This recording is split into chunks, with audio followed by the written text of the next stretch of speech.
U.S. Vice Chair KPMG and Executive Director of KPMG's Audit Committee Institute, Mary Pat McCarthy. Thank you. Thank you. Thank you. Thank you, everybody. Thanks for the great day. KPMG is proud to support the premier gathering of the NACD community. The themes we heard from this platform today, re-energizing and refocusing, echo what we are hearing when we work with audit committees and boards around the country. We applaud the NACD for launching its campaign to strengthen corporate America, and we recognize not only the honorees being celebrated tonight, but all of you for your strong leadership in corporate governance. Enjoy the evening.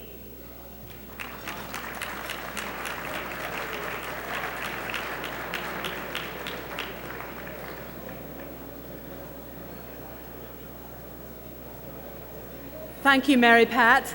And as always, a very big thank you to KPMG, our crystal sponsor for the evening.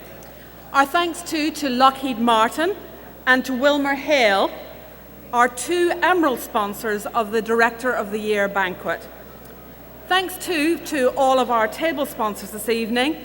Learn more about them and our winners this evening in the dinner program, which should have been on your seats as you sat down. Today we've already talked a lot about the need for business leaders to get closer to government. If you were in Holly Gregory's session with Steve Bartlett, there was a lot of talk about how those relationships could be forged. And we shouldn't leave out the fourth estate when we're thinking about the work that goes on here in Washington, D.C.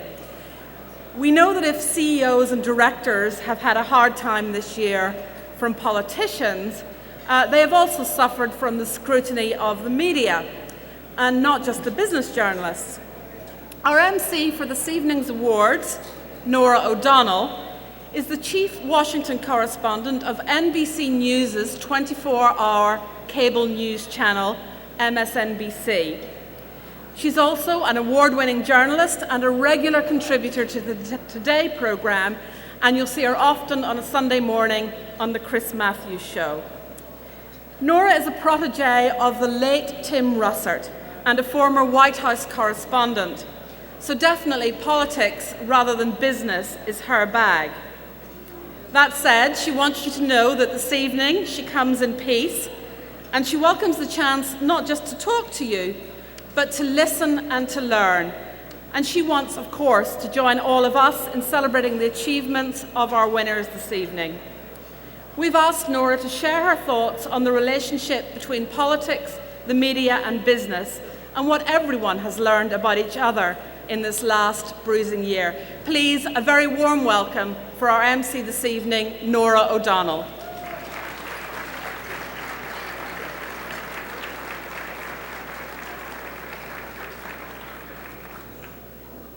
Well, good evening, everybody. I truly am very honored to be here tonight with all of you, and of course, with the honorees tonight. As Liz mentioned, Liz, and thank you very much for that generous introduction, I am the chief Washington correspondent for MSNBC, and for those of you who may have seen me on television, you know that I have covered the White House, the Pentagon, and Congress. I have actually, in the past decade, I have traveled to every continent on the globe except Antarctica with either the President of the United States or the Secretary of Defense. So I have been all over the world. And I've covered some of the most amazing stories, certainly the 9/11 attacks and the wars in Iraq and Afghanistan.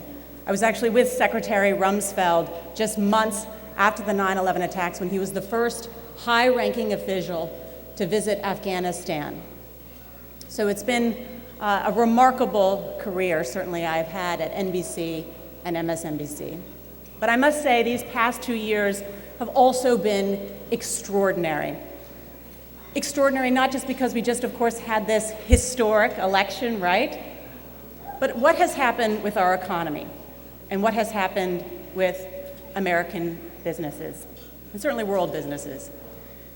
And I think one of the things that we've all learned, and certainly journalists and political journalists have learned, is that they not need to just understand what's happening on Wall Street, but what's happening on Main Street. There's got to be a better understanding. And I get this.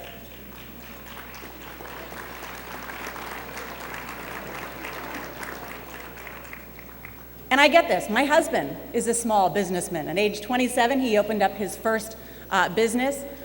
He now owns 5 restaurants and has over 300 employees. So I hear the perspective at home every night from my husband who says, I can't believe what they're doing up there on Capitol Hill. They don't get it.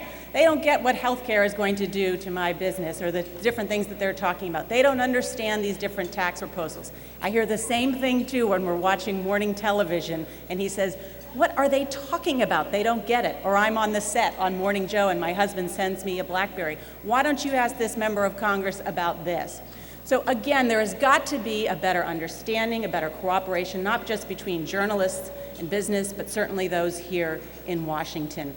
All of that, of course, for the common good.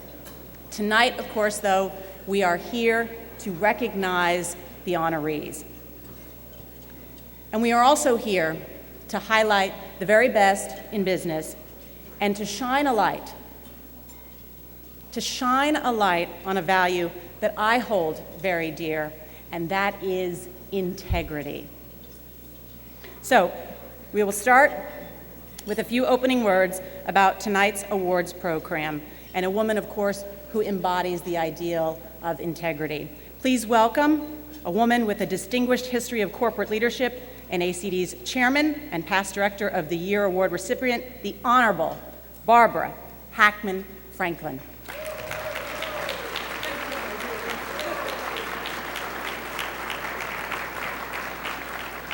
Thank you, Nora, and welcome to each and every one of you to this wonderful evening celebrating board leadership. This is the 21st year in which NACD has honored directors. The NACD award program has grown in prestige over the years. At its beginning, we made just one award. We now have expanded the award categories to 4: not-for-profit, private company, public company, and lifetime achievement. This is a clear reflection of the significance corporate governance now holds in our society. And I think you agree that we have a truly outstanding group of champions of corporate governance to honor this evening. These winners underscore for us all of the fine attributes of good directors everywhere: integrity, good judgment, commitment to excellence, hard work, independence, and courage. So as we salute these winners, we also acknowledge the excellent boardroom work of so many of you in this room. We're delighted you have joined us for this inspirational evening. Please enjoy your dinner and the opportunity to celebrate the very best. Thank you.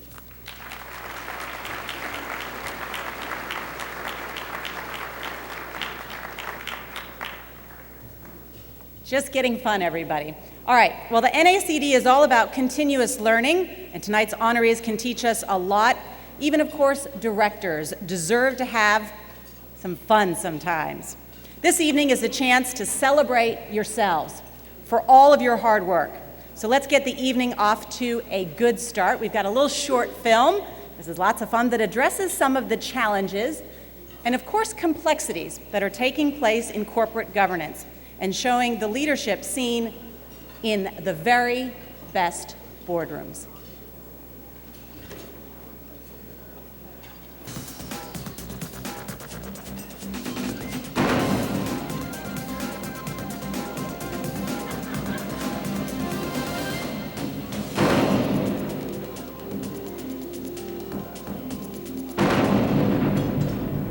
When times change and our shine dims, leadership does not disappear under the clouds. It does not hide or fade. It finds energy, clears the clouds, and brings light. In trying times, leadership connects. Resources with need, talent with opportunity, opportunity with fortune. The board's work is to lead, to think, to magnify power with connections, to clear the clutter with decisions, to light the way. The NACD's mission is to make connections, to engage and educate directors, to share information, from raw data to refined analysis, and in each touch to support and share best practices among members of corporate boards. We know you're in a race, a perpetual race, with sharp hidden twists and turns. We raced to build this city, this region, and this country through leadership, vision, and hard work. We made the right connections and prospered. We always raced to win. Our energy was high, our lead secure, our shine brightest. Times change, and our shine can dim. But leadership does not disappear under the clouds. It does not fade or fear. It finds energy, clears the clouds, and brings light. Tonight, we salute connections past and present. We warmly salute energy, connection, communication, leadership, and the intense, humble, and spirited leaders who help us know that even now, the clouds are clearing, the light emerging, and that we will shine again, and again, and again.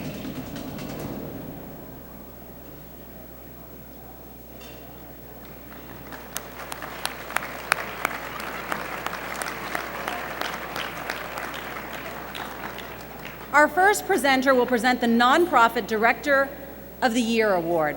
Dr. Paul Ramsey is Chief Executive Officer of UW Medicine, an organization that owns and operates Harborview Medical Center, University of Washington Medical Center, University of Washington Neighborhood Clinics, and the School of Medicine in Seattle. A leader in the field of medicine, Dr. Ramsey received the John P. Hubbard Award from the National Board of Medical Examiners for his research in the field of physician evaluation. He has served on many national committees and is a member of several professional organizations. He is an elected member of the Association of American Physicians and the Institute of Medicine of the National Academy of Sciences. Let's everyone please welcome Dr. Paul Ramsey.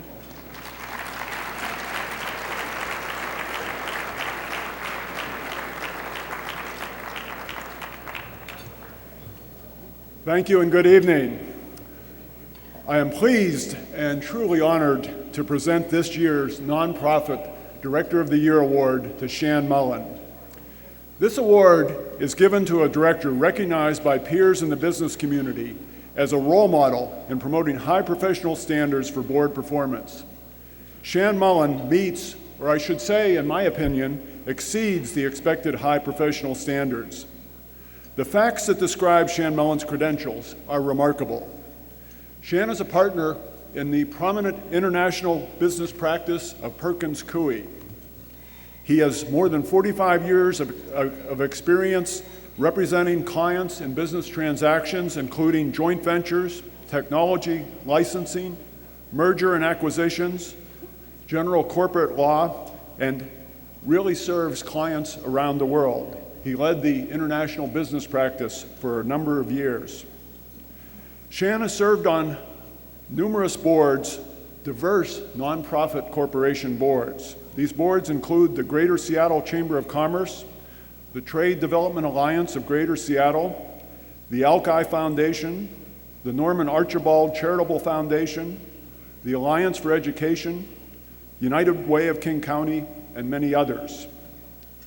I've had the privilege of working with Shan most closely over the past 15 years due to his board service with the Seattle Cancer Care Alliance, the Fred Hutchinson Cancer Research Center, and most recently in his role as a member of the board of UW Medicine. In all of these roles, Shan has been selected by his fellow board members for the key leadership positions. The words that those who know Shan use to describe him are even more remarkable than his list of accomplishments. And every single word is absolutely fitting. These descriptors include consensus builder, diplomacy, graciousness, wisdom, insight, highest ethical standards, mature confidence, vision, absolute integrity, calm leadership, informed judgment, and the list could go on, but I need to finish with, and good humor. Shan is as dedicated to the good of the community as anyone I have ever known. His commitment to social responsibility is truly extraordinary. In addition to this strong moral compass, Shan has the skills to make things happen. When someone is driven by asking what is good for the community and they can get things done, that person can have a truly profound impact on his community and indeed on the world. Two examples of Shan's work are very close to my heart. Shan was instrumental in the formation of the Seattle Cancer Care Alliance, a complex structure consisting of 3 different major nonprofit organizations: the Fred Hutchinson Cancer Research Center, UW Medicine, and Seattle Children's Hospital. When the Seattle Cancer Care Alliance was formed in the mid-1990s, many other organizations in our country had tried to bring together the strengths of research organizations, universities, and teaching hospitals to provide the best possible care for patients with cancer. Many of these organizations had failed. They had failed not because it wasn't the right thing to do, but they had failed because it's difficult to bring together the interests of individual organizations with a focus on what is really good for the community and also create a business plan that works. It took us, with Shan's leadership, nearly a year to do this, but he kept us focused on building the consensus and trust related to the mission. And he also paid close attention to the business plan. So now, more than a dozen years later, this organization is providing the highest quality care, and it's a business success. Would the Seattle Cancer Care Alliance exist today without Shan's work? I really don't believe so. A major cancer organization in our world that would not exist without Shan Mullen's involvement in the nonprofit board work. Shan has served on the Seattle Cancer Care Alliance board since its inception. I'd like to quote from Lee Hartwell, who is president and director of the Fred Hutchinson Cancer Research Center and a recipient of the Nobel Prize in Physiology and Medicine. Lee Hartwell has described Shan as follows, quote, "There is no one I trust more for judgment and wisdom in difficult situations, but also for having a firm sense of our long-term vision and the values to which we aspire," end quote. I've been fortunate to work with Shan in many different ways, but most closely since he joined the UW Medicine board 5 years ago. UW Medicine is a large organization. We have 17,000 employees. We have a budget of over $2.5 billion a year, more than $800 million of research grants a year. It's a complex system. We represent the 5 states of the Northwest. Shan is able to see through all of that and ask the questions about how do we accomplish our mission to improve the health of the public, focused on what we do for the good of the community. Shan leads the board's compliance committee. He's now vice chair of the board, and he will become chair of the UW Medicine board next year. Last spring, Orrin Smith, the retired CEO of Starbucks, was serving as chair of the UW Medicine board when we became engaged in confidential discussions to consider adding an excellent community hospital, Northwest Hospital and Medical Center, to the UW Medicine family. This was difficult and sensitive work, And Orrin Smith immediately turned to Shan Mullen to ask him to represent the UW-Medicine Board to work on this transaction. Over the last 5 months, Shan was absolutely instrumental in making this happen. He saw what the good thing to do for the community was, and he made sure that we got the work done. I'd like to quote Rich Jones, who is the president and CEO of the Washington Society of Public Accountants. Rich Jones has worked with Shan on several boards and describes him as follows. Shan eventually ends up as the board chair of almost every organization he serves, because it becomes obvious that he is the most qualified person to do so. He never seeks attention for his own personal gratification. He has an uncanny ability to bring people to consensus, even when it does not seem possible. Shan understands the art of the deal and knows how to get things done when they do not seem doable. Shan Mullen is a remarkable individual, a man of absolute integrity, courage, commitment, and compassion. And he is a wizard at accomplishing things. The most common definition of a wizard is someone who practices magic. Some have said that Shan may be practicing magic in some of the things he gets done on the boards. But another definition of wizard is a skilled and clever person. There is no question in my mind that Shan Mullen is an extraordinarily skilled and clever person. I was asked as presenter to choose a single word to describe Shan Mullen. Shan, I would say that you are a wizard in and out of the boardroom.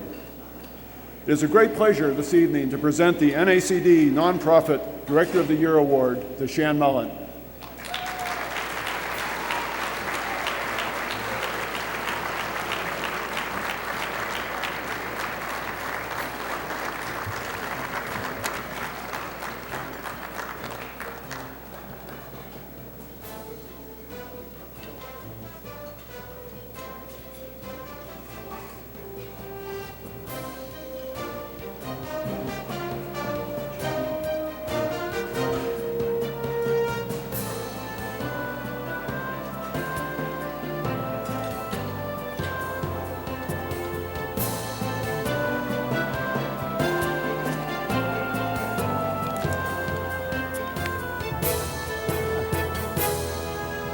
I want to start my brief remarks by thanking Paul Ramsey for his generous introduction. I'll try to figure this wizard thing out over time, but also for his friendship over the past decade plus, and I also thank him for his exceptional leadership of UW-Medicine, which is truly a world-class institution.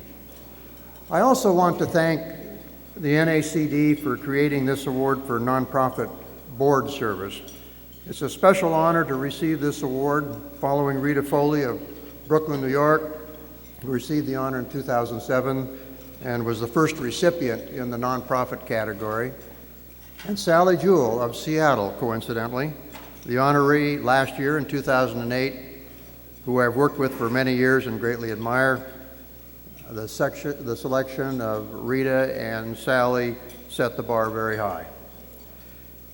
It's also a privilege for me to be representing the hundreds of volunteers who serve as directors in the nonprofit sector, and I've learned by being at this meeting how many of you are leaders in the nonprofit sector and serve as directors. The arts, social services, environmental programs, hospitals, healthcare organizations, education, research, and so many other sectors. Nonprofit organizations, as we all know, come in all sizes and shapes, ranging from small homeless shelters to large international foundations. We have one in Seattle you've heard of, the Bill and Melinda Gates Foundation. From small community hospitals to significant economic engines such as the Fred Hutchinson Cancer Research Center and UW-Medicine, which Paul Ramsey has described to you. Whatever their size, whatever their geographic reach, all nonprofit organizations have a governing board composed of people who are committed to the particular mission. Right now, dealing with the economic downturn, our nonprofit directors are facing increased challenges. They work hard. They deal with complex organizations and issues. they also are, I'm afraid, losing some sleep at times right now. It's not that easy. As volunteers, for the most part, their rewards come not in the form of compensation, but in the form of great satisfaction as programs evolve that enhance the mission of the nonprofit they serve. We are indeed fortunate to have so many highly qualified people who say yes to this service and volunteer so much of their time, talent, and energy as the directors of our nonprofits. Now for some very brief but important thank yous. First, I want to thank the NACD again for including nonprofit board leadership among the categories given recognition at this annual event. Our nonprofits are supported and valued by our private companies and our public companies, and their successes are closely linked to the success and health of our nonprofit sector. Second, I want to thank my firm, Perkins Coie, for its commitment for many decades to community service and for its support of our lawyers and staff in serving the communities where our offices are located. Out of curiosity, I ran a quick check of our lawyers serving on volunteer boards and found that we have over 100 lawyers in our 15 offices currently serving as volunteer board leaders for civic and charitable nonprofits, and the list is growing. Also, the firm provides significant financial support to charitable organizations and causes through grants from the Perkins Coie Charitable Foundation. So I say thank you to our firm-wide managing partner, Robert Giles, who is here with us this evening, representing the firm, and all of my colleagues for their support of the nonprofit sector.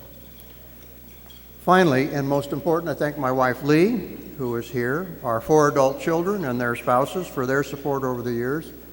Lee has been personally engaged in supporting nonprofits and has provided wise counsel for me all the way along. Also present is our daughter, Barbara, representing our 4 children and their spouses, and also representing our grandchildren, our granddaughter, Megan. We have 10 grandchildren, and she's here this evening. So it's with great pleasure that I say thanks to you all, and I'm very honored to receive the Nonprofit Award for this year. Thank you.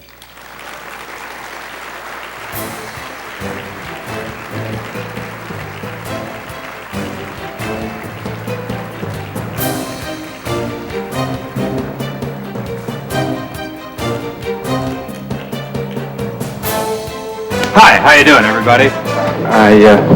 These people are reporters from some of the newspapers, and I thought it'd be a good idea if they came in and see how we did things.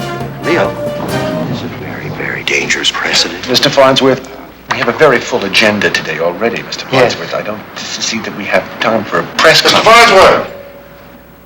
Isn't it true that an accident in your West Coast nuclear plant could stimulate seismic activity in the San Andreas Fault, which could destroy most of Southern California? I think you'd have to define destroy. Excuse me, ladies and gentlemen, I would like to make something perfectly clear, and that's that the Exo Gray nuclear facility has a foolproof, built-in safety system that guarantees no danger of any kind.